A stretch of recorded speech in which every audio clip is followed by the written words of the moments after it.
చెప్పింది కాంగ్రెస్ పార్టీ. ఇందాక సీనన్న చెప్పింది 100 రోజుల్లో 6 గ్యారెంటీలు అమలు చేస్తామని ఊరూరా ఊదరగొట్టిందా లేదా ఈ కాంగ్రెస్ వాళ్ళు? చివరికి ప్రజలు నమ్ముతలేరని బాండ్ పేపర్ల మీద రాసిచ్చి నోటరీ డాక్యుమెంట్ పంచింది, ఇంటింటికి పంచిదా లేదా? బాండ్ పేపర్లు వస్తే కూడా జనం నమ్మతలేరని ఇది సోనియా గాంధీ మాట, ఇది రాహుల్ గాంధీ మాట, ఇది ఏఐసిసి ఇచ్చిన మాట అని ప్రజల్ని నమ్మించే ప్రయత్నం చేసింది. సరే, ఆ రోజు మన ప్రజలు నమ్మింది, నిజంగానే కాంగ్రెస్ పార్టీ చేస్తదేమో అని ఆశించిన మాట వాస్తవం. ఇవాళ వాళ్ళ నిజ స్వరూపాలు బయటపడతా ఉన్నాయి. మీరు ఒక్కసారి వీడియోలో చూడండి వాళ్ళు ఏం చెప్పిండ్రు. ఒక్కొక్కటిగా మనం చూద్దాం.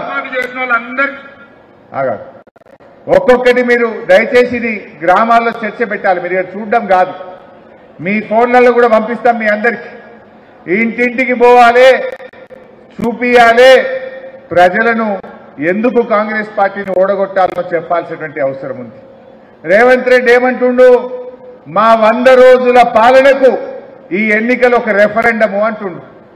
అంటే 100 రోజుల్లో ఇన్ని హామీలు ఇచ్చింది, 6 గ్యారెంటీలు అమలు చేసి తీర్థము అని చెప్పి బాండ్ పేపర్ల మీద ఇచ్చిండ్రు. మరి ఇప్పుడు నా పాలనకి ఇది రెఫరెండం అంటున్నాడు. మరి తప్పిపోయి కాంగ్రెస్ పార్టీ గెలిచిందనుకో ఏమంటాడు? నేను రుణమాఫీ ఎగ్గొట్టినా నాకు ఓటేసిండ్రు, 4000 పింఛన్ ఇవ్వకపోయినా ఓటేసిండ్రు, తులం బంగారం ఎగ్గొట్టినా ఓటేసిండ్రు, 500 బోనస్ ఎగ్గొట్టినా నాకు ఓటేసిండ్రు. ఇక నేను ఎగనే కొడతా, ఏం చేసుకుంటారో చేసుకో అంటే ఏం చేయాలి మనం? ఈ ఎన్నికల్లో కాంగ్రెస్ ఓడినా రాష్ట్రంలో ప్రభుత్వం ఏం పడిపోదు.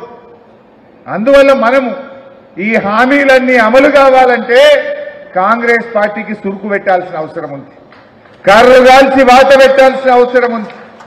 మొన్న మేము అసెంబ్లీలో పోచారం శ్రీనివాసరెడ్డి అంకుల్ మేము గట్టిగానే మాట్లాడినామా లేదా? మాట్లాడినామా?